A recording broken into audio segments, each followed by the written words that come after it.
Okay, so you know that we advocate about asking questions and not getting involved in making suggestions, and what we call being content seduced and doing that.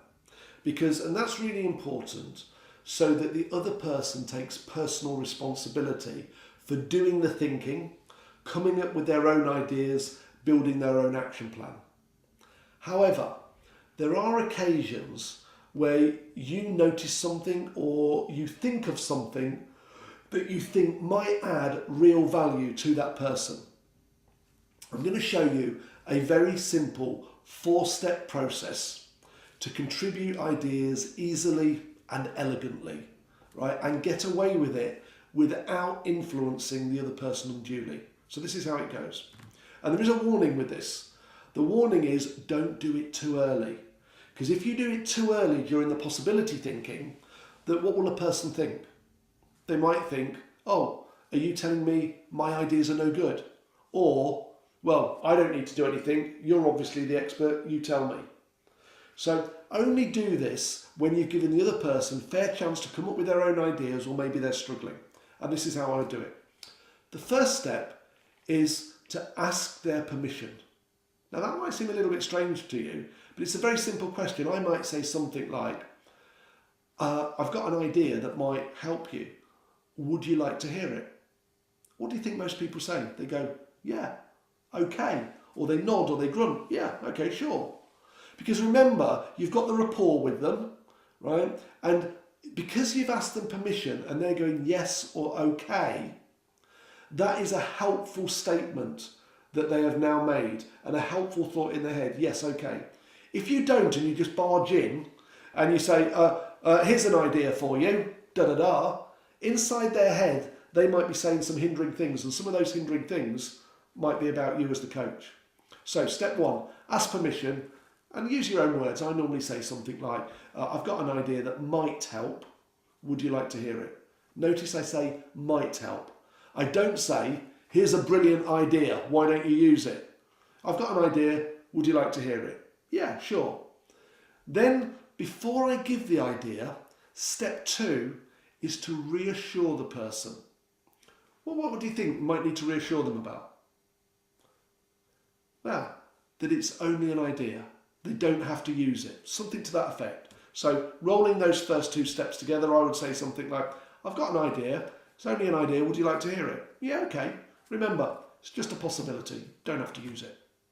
Right? Now I've reassured them, right? Then I will give my idea or ideas. And there's a couple of things to watch out for here as well. The key thing is not to get carried away. You're only giving them an idea as a possibility. You're not attempting to persuade them, and you're not telling them a story.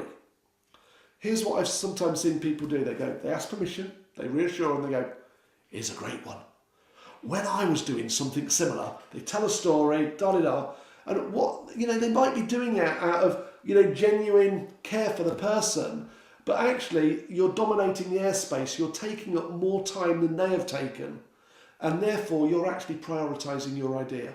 So give it at the same pace without undue emphasis.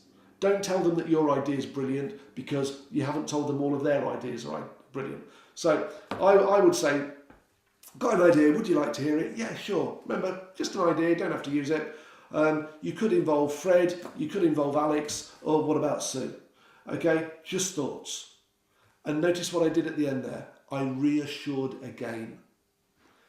Because point 4 in this step is to reassure the person after you've given your ideas. So let's recap those. Ask permission, reassure, just ideas, give the ideas quite quickly at a similar pace, and then reassure again.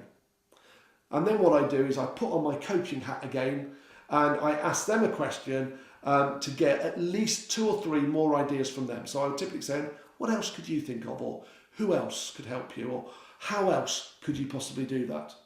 And I want to make sure that they write down at least 2 or 3 things after my ideas, because then mine are sandwiched in between theirs. Because you know that the next stage you're going to take them to is prioritising. And if they look down their list, most people pay more attention to the top of the list and at the bottom of the list. And if yours are the last things that they've written down, and most people do write in lists, occasionally you get the odd mind mapper or so, it's not fair. You're actually prioritising yours there, so make sure it's sandwiched there. Okay, they would be the top tips that I would give about how to contribute ideas, 4-step process, and hold back until you can.